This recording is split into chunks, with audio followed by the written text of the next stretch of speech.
नमस्कार दोस्तों, मेरे YouTube channel KR competition classes में आपका तहे दिल से स्वागत करता हूं। चैनल को यदि सब्सक्राइब नहीं किया है, लाइक नहीं किया है तो चैनल को सब्सक्राइब कर लो, लाइक कर लो। आज मैं आपको मैथ के अलावा भारतीय संविधान का टॉपिक्स जो पटवार राजस्थान पुलिस के लिए इम्पोर्टेंट है और रीट वाले बच्चों के लिए, तो भारतीय संविधान का टॉपिक मैं पढ़ाने जा रहा हूँ। भारतीय संविधान के बारे में सबसे पहले तो मैं बात करूंगा कि संविधान होता क्या है। पहले बात करूंगा मैं संविधान होता क्या है।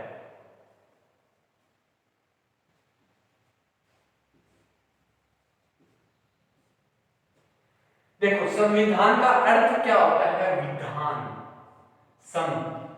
संविधान सबके लिए विधान, विधि, नियम, तरीका, मतलब उन किसी भी देश को चलाने के लिए कोई निश्चित तरीके होते हैं, नियम होते हैं, और उन्हीं को क्या कहा जाता है? संविधान कहा जाता है। तो संविधान, विधान का अर्थ क्या होता है? विधि, या फिर क्या लिख सकते हैं? तरीका लिख सकते हैं, या फिर इसको क्या कहते हैं? कानून भी कहते हैं। क्या कहते हैं? कानून कहते हैं। तो संविधान का अर्थ क्या होता है? कोई निश्चित नियम, कानून बने हुए होते हैं, उन विधि, नियम। तो संविधान किसे कहेंगे अपन? संविधान की परिभाषा क्या होगी? उन विधि, तरीका, कानूनों का संग्रह है, कानूनों का संग्रह है, उन विधि, तरीके, कानूनों का संग्रह है जिससे किसी देश का, जिससे किसी देश की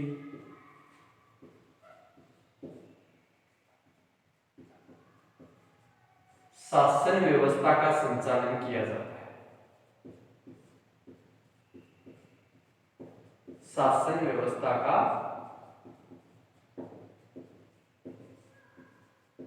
संचालन किया जाता है।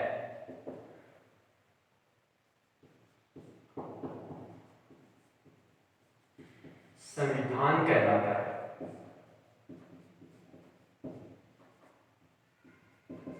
तो देखो, संविधान का अर्थ क्या हुआ? कोई निश्चित नियम, तरीके, कानून, जिससे क्या हो, एक संग्रह होता है, बहुत सारे नियम होते हैं, बहुत सारे कानून होते हैं किसी देश की शासन व्यवस्था को संचालन करने के लिए, और वही क्या कहलाता है?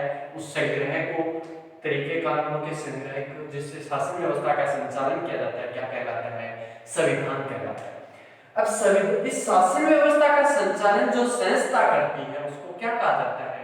शासन व्यवस्था का संचालन जो संस्था करती है उसी को अपन क्या कहते हैं? शासन व्यवस्था का संचालन जिस संस्था के द्वारा किया जाता है उसको हम कहते हैं सरकार। उसको हम क्या कहते हैं? सरकार कहते हैं। तो देखो, बात आ गई किसकी? सरकार की बात आ गई। संविधान क्या हुआ? कानूनों का संग्रह, विधि, नियमों, और नियम भी होते हैं, तरीका हो गया, इनके कानून, नियमों का संग्रह, जिससे किसी देश का क्या किया जाए? शासन व्यवस्था का संचालन किया जाए, क्या कहलाता है? संविधान का। और शासन व्यवस्था का संचालन जिस संस्था के द्वारा किया जाता है उसको क्या कहा जाता है? सरकार कहा जाता है। और सरकार के भी कितने अंग होते हैं? सरकार के अंग कितने होते हैं? सरकार के 3 अंग होते हैं। कौन कौन से? कार्यपालिका,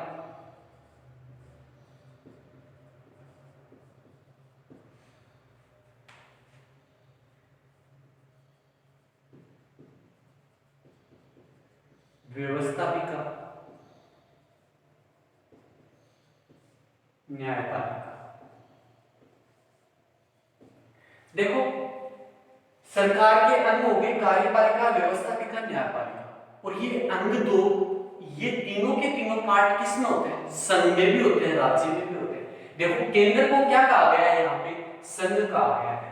संघ किसको कहा गया है? मतलब केंद्र सरकार में भी कार्यपालिका होती है, मतलब पूरे देश में भी कार्यपालिका होती है, व्यवस्थापिका होती है, न्यायपालिका होती है। इसी प्रकार से राज्य में भी क्या होती है? कार्यपालिका होती है, व्यवस्थापिका होती है, न्यायपालिका होती है। इसमें भी, राज्य में भी होती है। अब कार्यपालिका, व्यवस्थापिका का काम क्या होता है? कानून बनाना। कोई भी नए कानून संविधान के अनुसार बनाए जाते हैं, नियमों के अनुसार। तो कानून बनाने वाला कौन होता है? व्यवस्थापिका।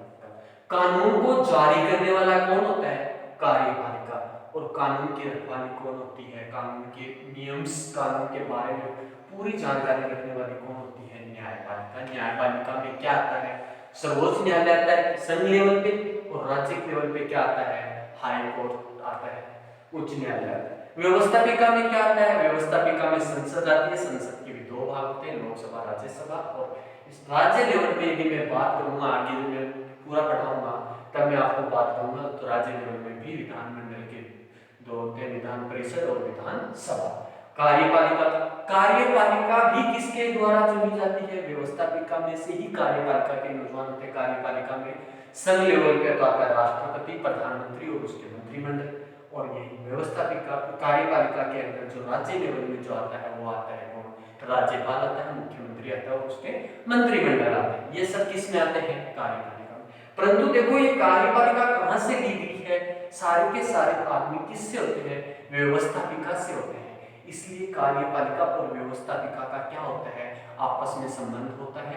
इसीलिए कहा जाता है कि ये कौन सी प्रणाली है, संसदीय प्रणाली है। संसदीय प्रणाली में तो क्या होता है, व्यवस्थापिका में से ही आदमी किस में आते हैं, कार्यपालिका में आते हैं। प्रधानमंत्री होता है वो संसद का सदस्य होता है, मंत्रिमंडल उसके संसद के सदस्य होते हैं। इसी प्रकार से राज्य लेवल। तो ये सब बातें तो अपन आगे बात करेंगे। मैंने बात की थी संविधान की, संविधान नियमों का संग्रह होता है जिससे भी किसी देश की शासन व्यवस्था का संचालन किया जाता है संविधान के द्वारा। और शासन व्यवस्था का संचालन जिस संस्था के द्वारा किया जाता है उसको क्या कहा जाता है, सरकार कहा जाता है। सरकार के ये 3 अंग होते हैं। मैं आपको नॉर्मल एक बार व्याख्या करके बता दी है। आगे जब इस टॉपिक के बारे में आएगी, सरकार की कार्यपालिका, न्यायपालिका और व्यवस्थापिका को हम विस्तार से पढ़ेंगे, उस टाइम पे मैं आपको पूर्ण रूप से बता दूंगा। अब मैं बात करता हूँ कि हम पढ़ेंगे क्या क्या संविधान में, पहले पढ़ेंगे क्या क्या। तो संविधान में जो अपन पहले जो पढ़ने जा रहे हैं,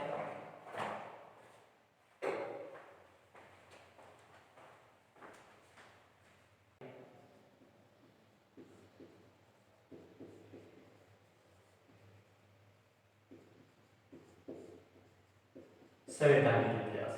फिर क्या पढ़ेंगे कि संविधान का निर्माण कितने लोगों के द्वारा किया गया, किस किस के द्वारा किया गया। तो संविधान निर्माण में क्या क्या तत्व यूज किए गए संविधान निर्माण के बाद। फिर क्या पढ़ेंगे, संविधान की विशेषताओं के बारे में, कि नीति निर्देशक तत्व क्या है, कितनी अनुसूचियां हैं, कितने अनुच्छेद हैं, कितने भाग हैं, संविधान की विशेषताएं पढ़ेंगे। फिर क्या पढ़ेंगे अपन, मौलिक अधिकार पढ़ेंगे। क्या पढ़ेंगे,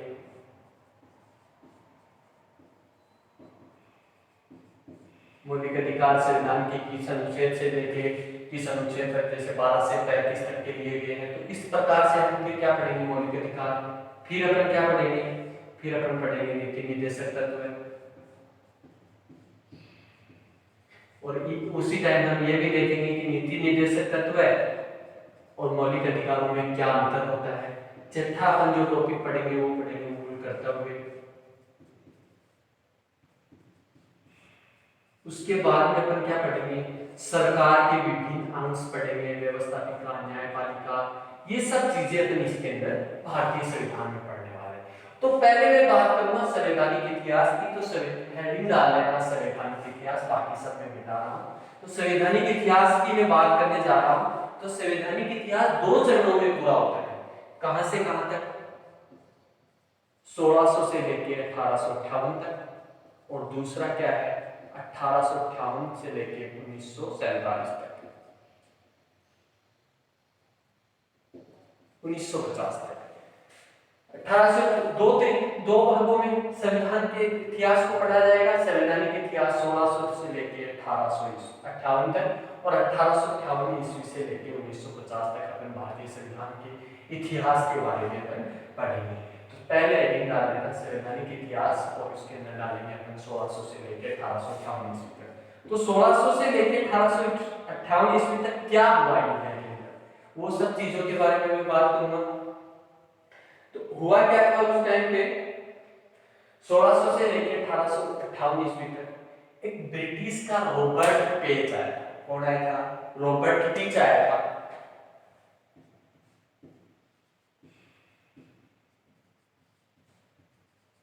रॉबर्ट पिच क्या हुआ था, 1591 ईस्वी में भारत किसकी यात्रा की थी। रॉबर्ट पिच एक इतिहासकार था जिसने 1591 ईस्वी में रॉबर्ट पीच ने किया, कहाँ की यात्रा की थी? दक्षिणी पूर्वी एशिया व अफ्रीका के 15 देशों की यात्रा करके कहाँ पहुंचा? ब्रिटिश पहुंच गया। ब्रिटिश पहुंचा। ब्रिटिश पहुंच के उस टाइम पे ब्रिटिश की महारानी कौन थी? एलिजाबेथ प्रथम थी। कौन थी महारानी? एलिजाबेथ प्रथम। ब्रिटेन की महारानी एलिजाबेथ प्रथम थी।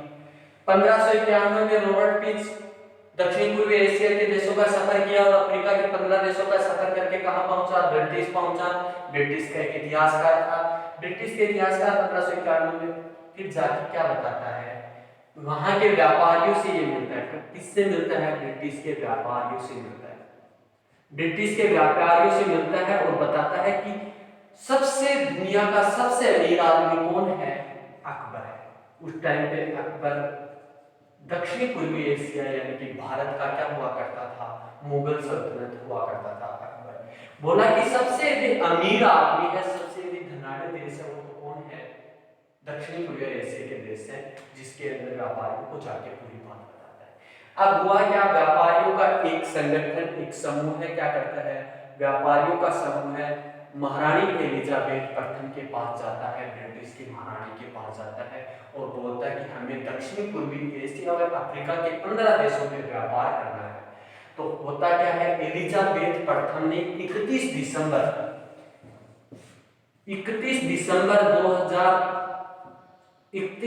1600 ईस्वी को एक चार्टर जारी करती है, ईस्ट इंडिया कंपनी के नाम से स्थापना करती है। ईस्ट इंडिया कंपनी की स्थापना कब हुई थी? 31 दिसंबर 1600 ईस्वी में। किसके हस्ताक्षर के द्वारा की गई थी? ब्रिटेन की महारानी एलिजाबेथ प्रथम ने 31 दिसंबर 1600 ईस्वी में किसकी स्थापना की? ईस्ट इंडिया कंपनी की।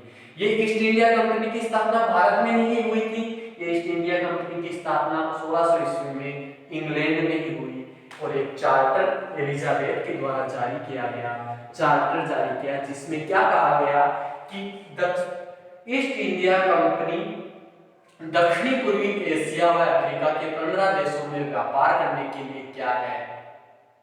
अनुमति ब्रिटिश सरकार के द्वारा दे दी गई। जब ब्रिटिश सरकार के द्वारा 31 दिसंबर 1600 ईस्वी में ईस्ट इंडिया कंपनी को अनुमति मिल गई, तो हुआ क्या? अभी तो अनुमति किसके द्वारा मिली है? ब्रिटिश सरकार के द्वारा मिली है। और ईस्ट इंडिया कंपनी की स्थापना कब हुई थी?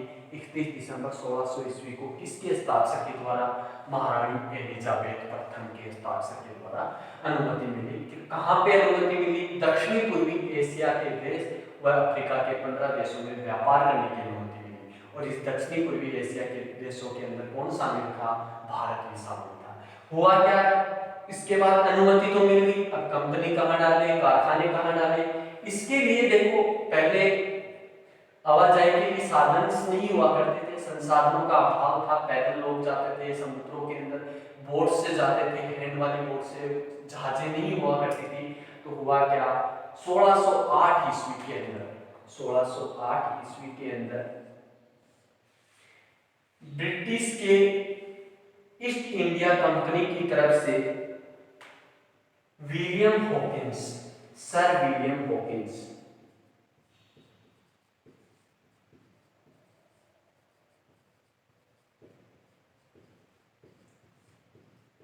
सर विलियम हॉकिंस भारत आता है।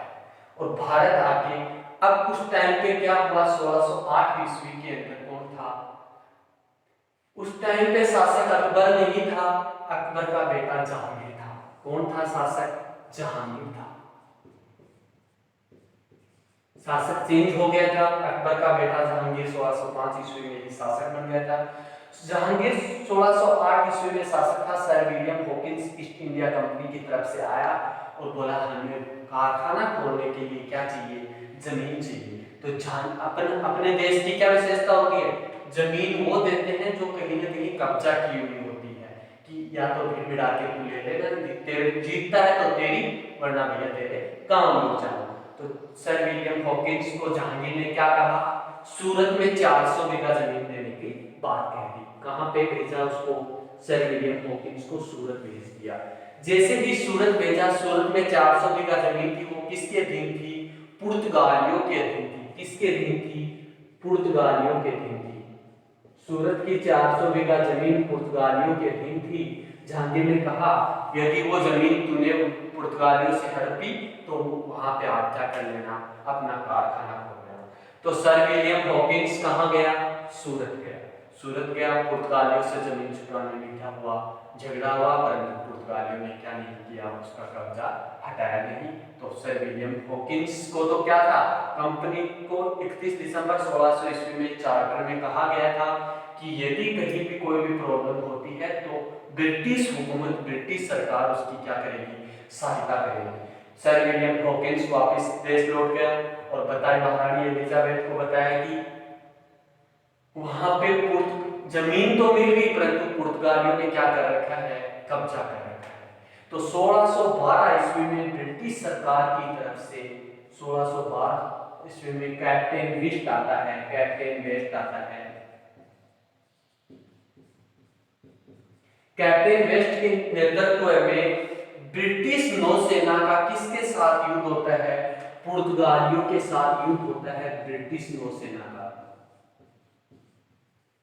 ब्रिटिश नौसेना का किसके साथ युद्ध होता है, ब्रिटिश नौसेना का पुर्तगालियों के साथ युद्ध होता है। और दोस्तों पुर्तगाली वहां पे क्या कर जाते हैं, हार जाते हैं और ब्रिटिश नौसेना वहां पे क्या हो जाती है, जीत जाती है। तो 1612 ईस्वी में पहला कारखाना लगाने में क्या हो गई, ईस्ट इंडिया कंपनी सक्सेस हो गई। कहां पे, सूरत में।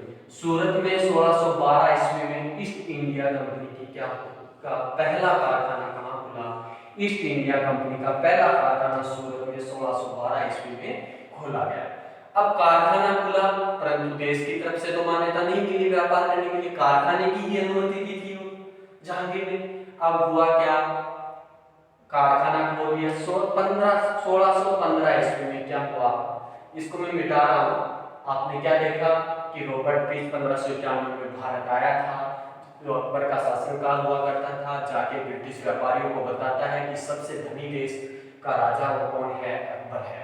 तो वहां पे व्यापारियों का एक समूह महारानी एलिजाबेथ प्रथम के पास जाता है कि हम दक्षिणी पूर्वी एशिया और अफ्रीका के 15 देशों में व्यापार करना चाहते हैं। एलिजाबेथ ने 31 दिसंबर 1600 ईस्वी में ईस्ट इंडिया कंपनी की स्थापना की और एक चार्टर जारी किया और इसमें क्या दे दी, दक्षिणी पूर्वी एशिया और ब्रिटिश के अफ्रीका के 15 देशों में व्यापार करने की अनुमति मिल गई। 1608 में सर विलियम हॉकिंस भारत आया और किससे मिला, जहांगीर से मिला और क्या कहा कि हमें कारखाने के लिए क्या चाहिए, जमीन चाहिए।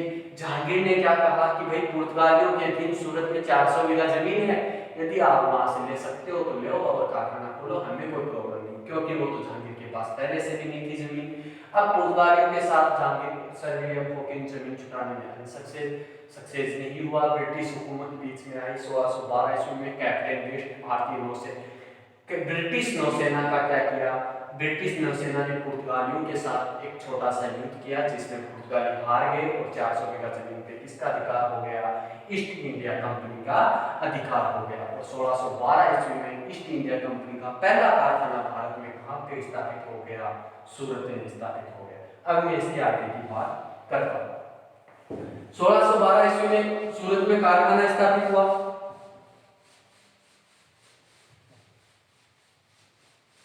परंतु अभी भी भारत की तरफ से क्या नहीं मिली, व्यापार की अनुमति नहीं मिली, कारखाना ही स्थापित हुआ। 1615 ईस्वी में आता है कौन, सर टॉमस रो भारत आता है। 1615 ईस्वी में सर टॉमस रो भारत आता है। सर टॉमस रो 1615 ईस्वी में भारत आता है, किसके लिए आता है, व्यापार की अनुमति लेने के लिए भारत आता है।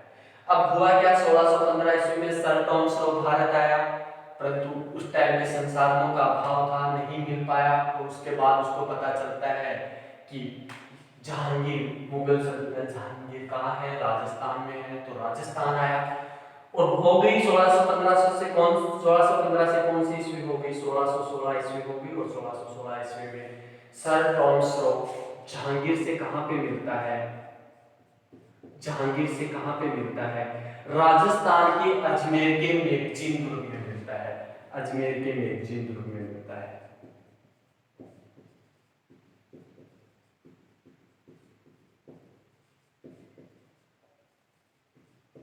राजस्थान के अजमेर के मैगजीन दुर्ग में जहांगीर से 10 जनवरी 1616 ईस्वी को 10 जनवरी 1616 ईस्वी को सर टॉमस रो जहांगीर से अजमेर के मैगजीन दुर्ग में मिलता है और 3 साल तक सर टॉमस रो सम्राट होम्स का क्या था, राजदूत था। याद रखना, सर टॉमस रो किसका राजदूत था, सम्राट होम्स का राजदूत था। जहांगीर के दरबार में कितनी साल रहा, 3 वर्ष तक जहांगीर के दरबार में रहा और जहांगीर को व्यापार के लिए मनाने में क्या हुआ, सक्सेस हुआ। 3 साल तक जहांगीर के पीछे पड़ा रहा, साथ हमें व्यापार करने दो, साथ हमें व्यापार करने दो। और 3 साल बाद में क्या हुआ, जहांगीर ने क्या किया, व्यापार की अनुमति ईस्ट इंडिया कंपनी को दे दी। अब ईस्ट इंडिया कंपनी को व्यापार की अनुमति दे दी तो जहांगीर को उसके बदले में ईस्ट इंडिया कंपनी क्या करती थी, टैक्स देती थी। 3 वर्ष बाद में जहांगीर को व्यापार की अनुमति मिल गई, टैक्स दिया करती थी। टैक्स किसको मिलता था, मुगल सल्तनत को टैक्स देती थी ईस्ट इंडिया कंपनी। अब ईस्ट इंडिया कंपनी का 1619 के समथिंग व्यापार यहाँ पे इंडिया में शुरू किया। सब कुछ अच्छा चल रहा था, सब कुछ अच्छा चल रहा था। हुआ क्या कि मुगल सल्तनत के उल्टे दिन शुरू हो गए, क्योंकि जहांगीर के बाद में औरंगजेब आया और औरंगजेब सबसे प्रभावशाली के बाद में मुगल सल्तनत का कोई इतना कोई प्रभाव रहा नहीं। औरंगजेब ने सबका शोषण किया, उसके बाद में कोई ज्यादा प्रभावशाली शासक नहीं रहा। हुआ क्या, 1707 ईस्वी में औरंगजेब की मृत्यु हुई। मृत्यु होते ही 1707 ईस्वी में औरंगजेब की जैसे ही मृत्यु होती है और क्या होता है, मुगल सल्तनत गड़बड़ा गई। मुगल सल्तनत क्या हो गई, ध्वंस होने के किनारे पे आई। तो ईस्ट इंडिया कंपनी ने उसका फायदा उठाया और किसको हड़प लिया, किसको हड़पा, मुंबई व मद्रास को हड़प लिया।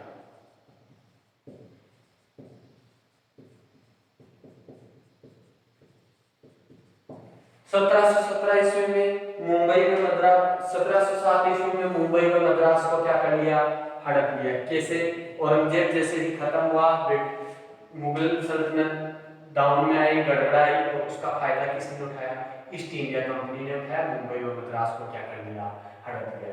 मुंबई व मद्रास को हड़प, इसलिए मुंबई व मद्रास को क्यों हड़पा, देखो वहां समुद्री किनारे है, पोर्ट है, बंदरगाह है, जहां से क्या होता है, सम्मान को आवाजाही व्यापारिक केंद्रों के लिए अच्छा जगह थी। दोनों को किसने हड़प लिया, ईस्ट इंडिया कंपनी ने हड़प लिया। ईस्ट इंडिया कंपनी का अच्छा व्यापार चलने लग गया। अब हुआ क्या, 1717 ईस्वी में कौन शासक था, मुगल सल्तनत का शासक था फर्रुखसियर। कौन था,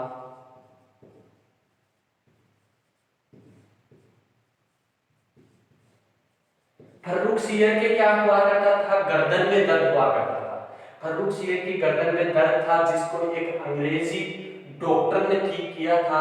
इससे 1717 ईस्वी में फर्रुखसियर की गर्दन के दर्द को ठीक कर किसके द्वारा किया गया, एक अंग्रेजी डॉक्टर के द्वारा ठीक किया गया। फर्रुखसियर खुश हुआ और क्या कहा गया कि ईस्ट इंडिया कंपनी के जो टैक्स लग रहा था वो क्या कर दिया गया, निःशुल्क कर दिया गया, माफ कर दिया गया। ईस्ट इंडिया कंपनी के व्यापार पे कोई भी टैक्स नहीं लगेगा। तो टैक्स फ्री कर दिया, किसने किया, निःशुल्क दस्तावेज जारी किसके द्वारा किया गया कि ईस्ट इंडिया कंपनी के व्यापार के निःशुल्क दस्तावेज फर्रुखसियर के द्वारा 1717 ईस्वी में किया गया। क्यों किया गया, क्योंकि इसके गर्दन में दर्द हुआ करता था और वो गर्दन की दर्द को ठीक किसने किया था, एक अंग्रेजी डॉक्टर ने ठीक किया, जिससे खुश होकर फर्रुखसियर ने क्या किया, टैक्स फ्री वो कर दिया, टैक्स फ्री बिजनेस कर दिया। उनको व्यापार में बिल्कुल निःशुल्क व्यापार कर सकते हैं। ईस्ट इंडिया कंपनी को और फायदा हुआ, ईस्ट इंडिया कंपनी के व्यापारियों में और ज्यादा उत्साह हुआ और ज्यादा लालच बनता है। और 1757 ईस्वी में 23 जून 1757 ईस्वी में एक और समृद्ध बंदरगाह था बंगाल। कौन सा बंदरगाह था, बंगाल, जिसको जो भी व्यापार का मुख्य केंद्र हुआ करता था उस पे उन्होंने क्या कर दिया, आक्रमण कर दिया। देखो व्यापारियों ने क्या किया, बंगाल पे आक्रमण किया और उस टाइम पे बंगाल का नवाब हुआ करता था कौन, सिराजुद्दौला। बंगाल का नवाब कौन था, बंगाल का नवाब था सिराजुद्दौला।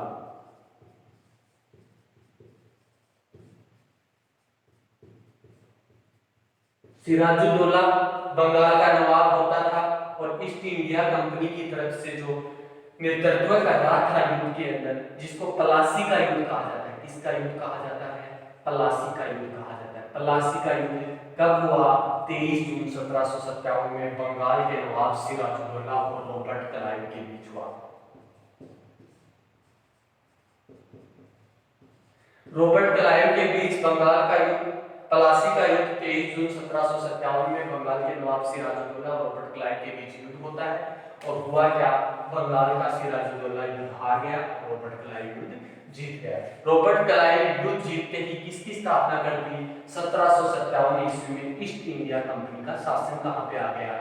ईस्ट इंडिया कंपनी का शासन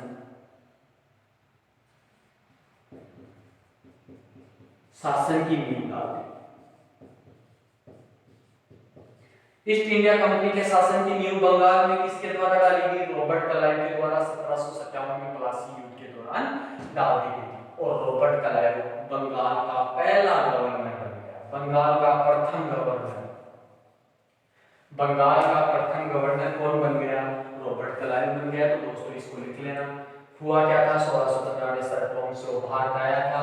10 जनवरी 1616 को जहांगीर को अजमेर के मैगजीन ग्रुप में मिलता है और 3 साल तक जहांगीर के राज दरबार में रहता है। सर टॉम्स को सम्राट होम्स का राजदूत था। 1619 ईस्वी के अंदर व्यापार के लिए व्यापार करने की अनुमति जहांगीर से लेता है और उसके बदले कुछ टैक्स देने की बीच में समझौता होता है। 1707 ईस्वी में क्या हुआ?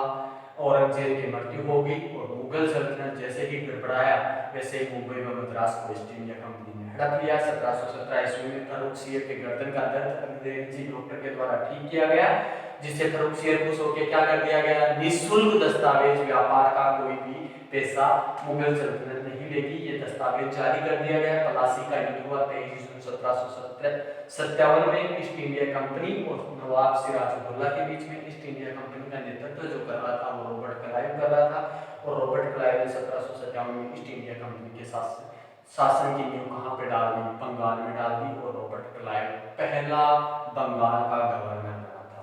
सबसे प्रथम बंगाल का गवर्नर कौन बना? रॉबर्ट क्लाइव बना। कब बना? पलासी का युद्ध 23 जून 1757 ईस्वी में हुआ, उसके दौरान क्या बना? वो बंगाल का प्रथम गवर्नर कौन बन गया?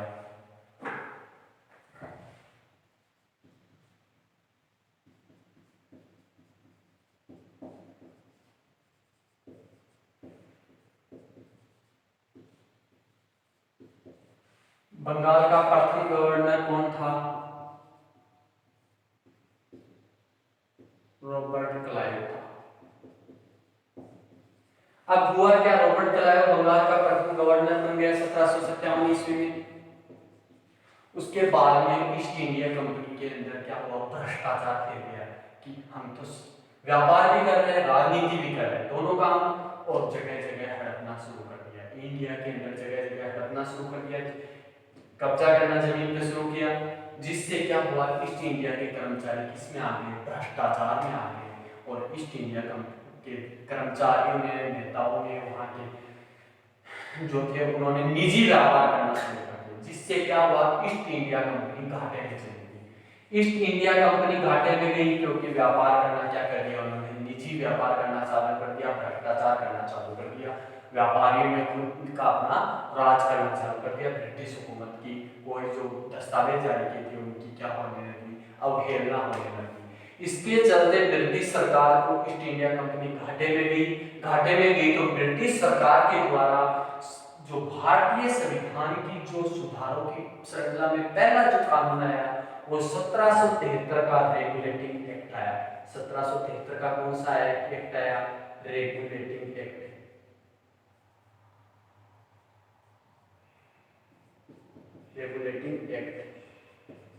रेगुलेटिंग एक्ट 1773 आया। रेगुलेटिंग एक्ट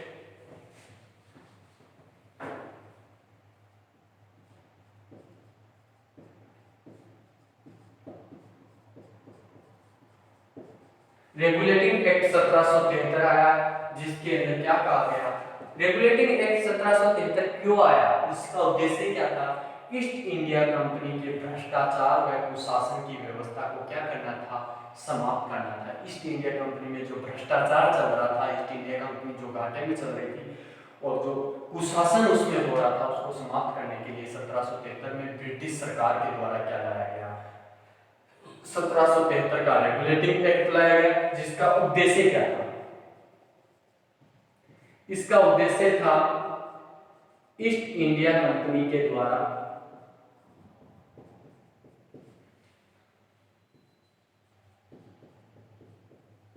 भ्रष्टाचार व कुशासन को समाप्त करना।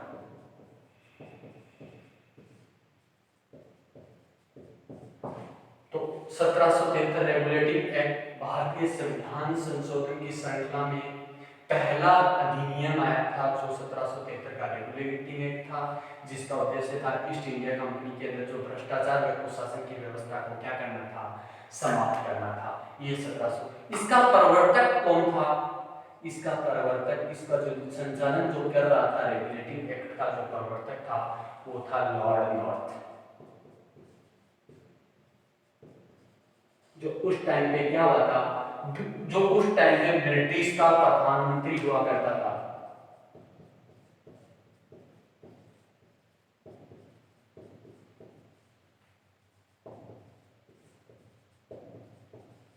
ब्रिटिश का प्रधानमंत्री हुआ करता था। इसके बाद में देखो क्या हुआ, ब्रिटिश का प्रधानमंत्री कौन था? लॉर्ड नॉर्थ, जो क्या 1773 के रेगुलेटिंग एक्ट का क्या था?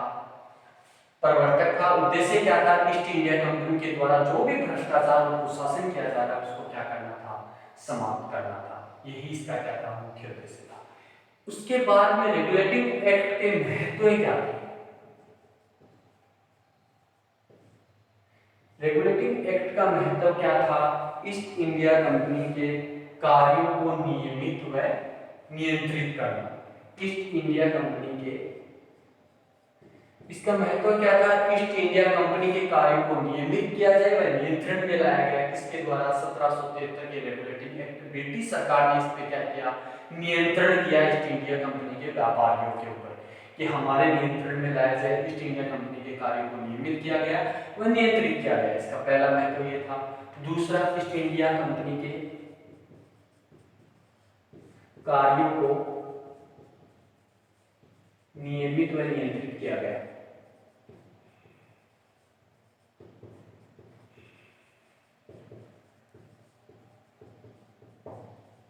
दूसरा क्या था इसका महत्व? ईस्ट इंडिया कंपनी को राजनीतिक व वाणिज्यिक कार्यों की क्या दी गई? मान्यता दी गई।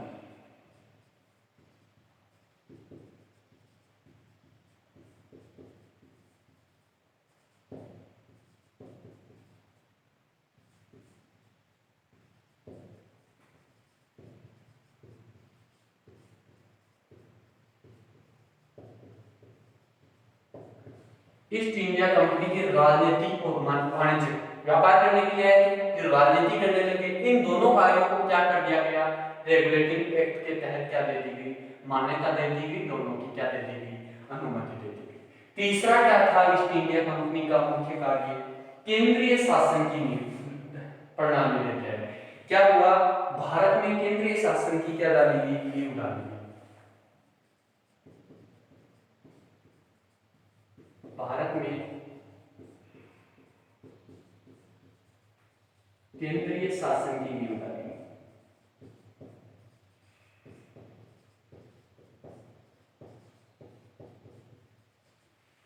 तो ये सारे केंद्रीय शासन की नींव कैसे डाली गई, वो मैं अब इसकी जब विशेषताओं के बारे में बात करूंगा 1773 के रेगुलेटिंग एक्ट के, तो उसमें मैं आपको पूरा बता दूंगा। कार्य को नियमित व नियंत्रण में ब्रिटिश सरकार के नियंत्रण में ला दिया गया। ईस्ट इंडिया कंपनी को राजनीतिक व वाणिज्यिक कार्यों की क्या दे दी?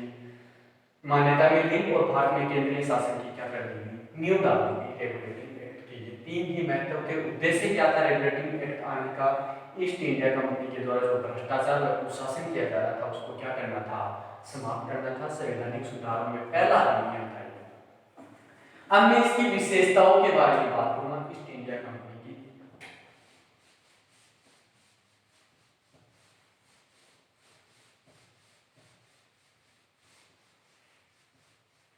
1773 रेगुलेटिंग एक्ट की विशेषता है। 1773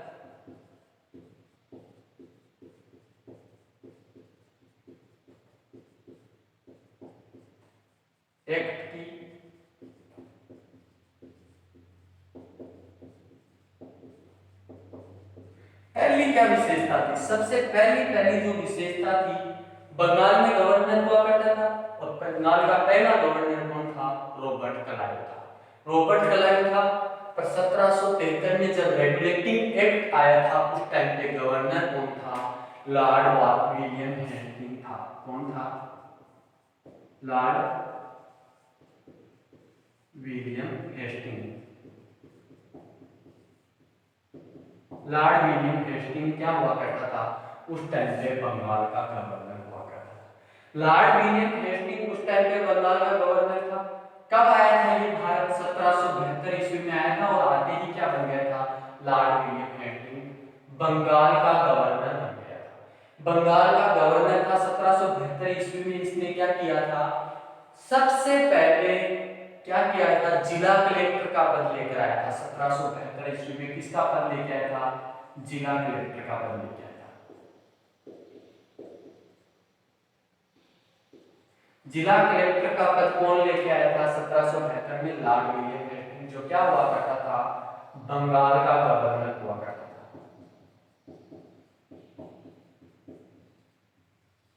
बंगाल का गवर्नर हुआ करता था। इस बंगाल के गवर्नर को ही 1773 के रेगुलेटिंग एक्ट के तहत क्या बना दिया? बंगाल में गवर्नर पद को हटा के गवर्नर जनरल बना दिया गया। क्या बना दिया गया? गवर्नर जनरल बना दिया गया। Governor general. और गवर्नर जनरल, पहला गवर्नर जनरल कौन था? लॉर्ड विलियम हेस्टिंग ही क्या था? पहला गवर्नर जनरल था। लॉर्ड विलियम हेस्टिंग बंगाल का पहला गवर्नर जनरल कौन था? Lord William Hasting. और यदि पूछ लिया जाए बंगाल का पहला गवर्नर कौन था, तो 1757 में प्लासी युद्ध के दौरान रॉबर्ट क्लाइव क्या बना था? पहला गवर्नर बना था। और रेगुलेटिंग एक्ट के तहत गवर्नर के पद को हटा के क्या किया गया? गवर्नर जनरल का पद दिया गया, जो कौन बना? Lord William Hasting. और लॉर्ड विलियम हेस्टिंग ने ही 1772 में जिला कलेक्टर का पद लेके आया था। और भारत में पहला जिला कलेक्टर का पद लेके आने वाला व्यक्ति कौन था? लॉर्ड विलियम हेस्टिंग, जो कौन सी ईस्वी में लेके आया था? 1772 ईस्वी। तो इस रेगुलेटिंग एक्ट की पहली विशेषता थी गवर्नर पद को हटा के क्या दिया गया? गवर्नर जनरल दिया गया। पहला गवर्नर जनरल किसको बना दिया गया? लॉर्ड विलियम हेस्टिंग को बना दिया गया। इसके सलाह के लिए कितने सदस्य की टीम थी? 4 सदस्य की टीम थी। इसको सलाह देती थी और इसकी सहायता करने के लिए कितने सदस्यों की टीम रखी गई थी? 4 सदस्यों की टीम रखी गई थी। दूसरी विशेषता क्या थी? रेगुलेटिंग एक्ट की दूसरी विशेषता थी कलकत्ता में सर्वोच्च न्यायालय की स्थापना की गई। किसकी स्थापना की गई? सर्वोच्च न्यायालय की स्थापना की गई। कलकत्ता में सर्वोच्च न्यायालय की स्थापना किसके द्वारा की गई? 1773 में रेगुलेटिंग एक्ट की विशेष में की गई। किसमें? और भारत का पहला सर्वोच्च न्यायालय कहां पे आया? कलकत्ता में। कौन सी ईस्वी में? सन में आया? 1773 ईस्वी में आया। 1773 ईस्वी में। और इसमें कितने सदस्य की टीम थी? 1+3। एक मुख्य न्यायाधीश था, 3 क्या थे? न्यायाधीश था। और प्रथम मुख्य न्यायाधीश, सर्वोच्च न्यायालय का प्रथम मुख्य न्यायाधीश,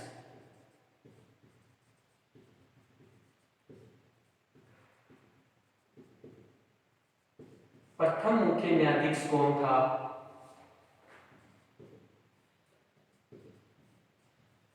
sir Elijah Impey. Sir Elijah Impey को प्रथम मुख्य न्यायाधीश बनाया गया और 3 उसके पास क्या थे? न्यायाधीश बनाए गए। सर्वोच्च न्यायालय का पद किसके तहत आया गया? 1773 रेगुलेटिंग एक्ट में। कहां आया? सर्वोच्च न्यायालय कलकत्ता में आया। और भारत का सबसे पहले सर्वोच्च न्यायालय कहां बना? कलकत्ता में 1773 ईस्वी में। मुख्य न्यायाधीश कौन बना सबसे पहले? Sir Elijah Impey. ये दूसरी विशेषता थी इसकी। तीसरी विशेषता क्या थी इसकी? जो मुंबई व मद्रास को जिस हड़पा था, वहां के गवर्नर की शक्तियों को हटा के किसके नीचे लेके आ गए? बंगाल के गवर्नर जनरल। इसीलिए गवर्नर से पद हटा के वहां क्या दिया गया? गवर्नर जनरल पद दिया गया। क्यों दिया गया? कि मुंबई और मद्रास में भी गवर्नर, बंगाल में भी गवर्नर नहीं, बंगाल में गवर्नर जनरल बना दिया गया। और उन दोनों गवर्नर को किसके तहत अधीन कर दिया गया? बंगाल के अधीन कर दिया गया। बंगाल के गवर्नर जनरल जो ऑर्डर पास करेगा वही उन दोनों को मानना पड़ेगा। तो तीसरी विशेषता क्या थी रेगुलेटिंग एक्ट की? मुंबई व मद्रास के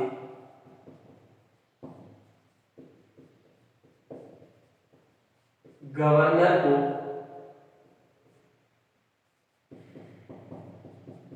बंगाल के गवर्नर जनरल के अधीन किया गया।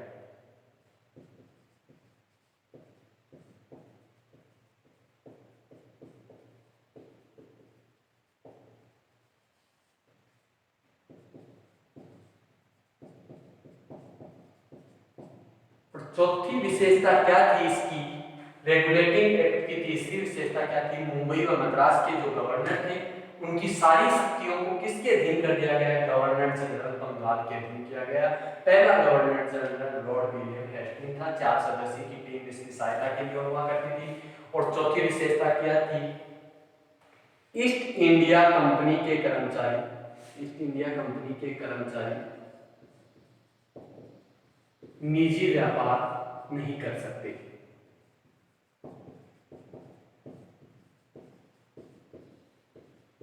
ईस्ट इंडिया कंपनी के व्यापारी निजी व्यापार नहीं कर सकते। और पांचवी विशेषता क्या थी इस रेगुलेटिंग एक्ट की? ईस्ट इंडिया कंपनी के कर्मचारी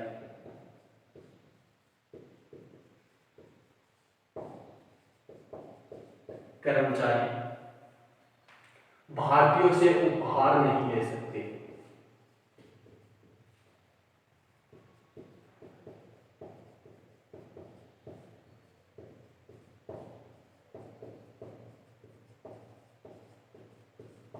तो ये सारी विशेषताएं पांचों की पांचों विशेषताएं बहुत इंपॉर्टेंट है। 1773 रेगुलेटिंग एक्ट की पांचों विशेषताएं कर्मचारियों का निजी व्यापार बंद कर दिया, क्योंकि ईस्ट इंडिया कंपनी घाटे में किस कारण गई थी? क्योंकि ईस्ट इंडिया कंपनी के कर्मचारियों ने निजी व्यापार करना शुरू कर दिया था 1757 बंगाल हटने के बाद।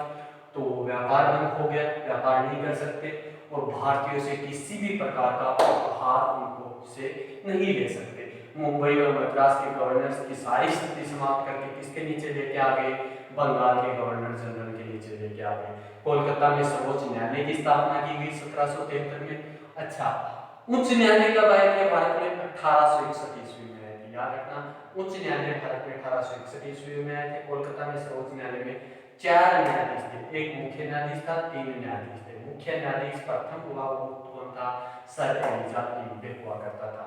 और ये सारी की सारी तो आज इतना ही, आगे की कल के बारे में मैं बता दूंगा आपको।